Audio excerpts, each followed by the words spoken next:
Hello guys. तो बढ़ते हैं हम अपनी एक कहानी की तरफ। एक बार एक गुब्बारे वाला होता है। वो एक गांव में जाता है अपने गुब्बारों को बेचने के लिए। वहाँ पर वो अपने एक नुक्कड़ पर अपने गुब्बारों को लगा देता है। जो उसके गुब्बारों का ठेला होता है वो वहाँ पर लगा देता है। तो गांव के बच्चे गुब्बारे को देख करके वहाँ पर उससे गुब्बारे ख़रीदने के लिए आते हैं और उसके गुब्बारे बेचते हैं। दूसरे दिन क्या होता है, वो गुब्बारे वाला फिर से वहाँ आता है और अपने गुब्बारे बेचता है। लेकिन उस टाइम पर या उस दिन उसकी बिक्री जो होती है वो बहुत कम होती है। तो वो उसके मन में एक तरकीब आती है और वो एक रेड कलर का गुब्बारा लेता है और उसको हवा में छोड़ देता है। जब वो गुब्बारा हवा में जाता है तो गांव के सारे बच्चे उस गुब्बारे को देखते हैं और उस गुब्बारे से आकर्षित होकर के वो उस गुब्बारे वाले के पास में आते हैं और गुब्बारे लेते हैं। तो इस तरकीब से उस गुब्बारे वाले की बिक्री ज़्यादा होने लगती है। इसी तरीके से वो दूसरे दिन आता है और एक ग्रीन कलर का गुब्बारा हवा में छोड़ता है और गांव के बच्चे आते हैं, वो गुब्बारा लेते हैं। उसके बाद तीसरे दिन भी वो आता है और एक पिंक कलर का गुब्बारा वो छोड़ता है हवा में और बच्चे जो गांव के होते हैं वो उसके पास आते हैं गुब्बारा लेने के लिए। लेकिन पास में खड़ा एक छोटा सा बच्चा होता है, वो इन तीनों दिनों की कहानी को बहुत ही सहजतापूर्वक वो देख रहा होता है।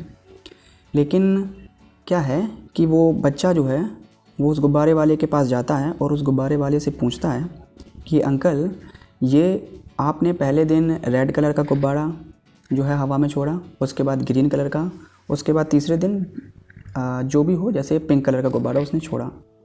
तो वो बच्चा जो है वो उससे पूछता है कि अगर आप ये वाइट वाला गुब्बारा छोड़ेंगे या आप ये ब्लैक वाला गुब्बारा छोड़ेंगे हवा में तो क्या ये नहीं उड़ेगा? तो गुब्बारा वाला उस बच्चे को वो वाइट वाला और ब्लैक वाला गुब्बारा उड़ा के दिखाता है और वो हवा में उड़ जाते हैं। तो जो गुब्बारे वाला होता है वो उस बच्चे को एक बहुत ही प्यारी बात समझाता है। वो कहता है कि गुब्बारे चाहे किसी भी कलर के हों, गुब्बारे के अंदर जो हमारी हीलियम गैस भरी होती है उसकी वजह से गुब्बारा हमारा उड़ता है।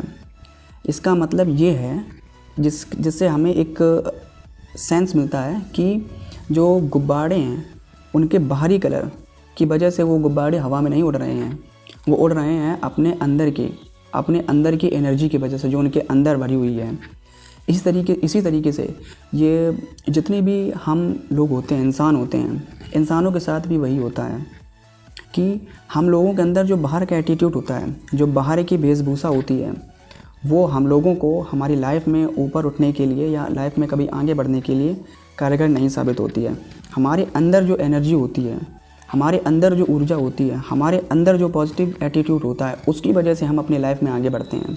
हम अपने बाहरी दिखावा या बाहरी किसी एटीट्यूड की वजह से आगे नहीं बढ़ते हैं। हम आगे बढ़ते हैं अपने जो हमारे अंदर एनर्जी भरी हुई है, जो हमारे अंदर का एटीट्यूड है, जो हमारे अंदर की एनर्जी है, उसकी वजह से हम अपनी लाइफ में आगे बढ़ते हैं। और हमारे अंदर भी जो एटीट्यूड होता है वो एक नेगेटिव एटीट्यूड होता है, एक पॉजिटिव एटीट्यूड होता है। जैसे कि आप एक एग्जांपल ले सकते हैं गुब्बारे का ही। उसके अंदर हम हीलियम गैस भरते हैं जिसकी वजह से वो हवा में उड़ता है। लेकिन अगर उसमें हम कोई और गैस भरेंगे तो क्या वो हवा में उड़ेगा? वो नहीं उड़ेगा हवा में। इसी तरीके से हमारे अंदर भी जो स्किल्स है, जो हमारे अंदर पॉजिटिव एटीट्यूड है, जो हमारे अंदर स्किल्स है, जो हमारे अंदर टैलेंट है, उसी की वजह से हम अपनी लाइफ में आगे बढ़ते हैं। हमारे अंदर नेगेटिव एटीट्यूड की वजह से हम अपनी लाइफ में कभी आगे नहीं बढ़ सकते हैं। इसीलिए हमें अपने अंदर भी पॉजिटिव एटीट्यूड रखना चाहिए और हमें हमेशा अपनी स्किल्स के ऊपर काम करते रहना चाहिए, जिसकी वजह से हम अपनी लाइफ में आगे बढ़ते रहें। Thank you. अगर आपको मेरा वीडियो अच्छा लगा हो और इसी तरीके के आगे अच्छी स्टोरी बताने के लिए आप मेरे चैनल को लाइक, शेयर और प्लीज़ सब्सक्राइब कर लीजिए। Thank you.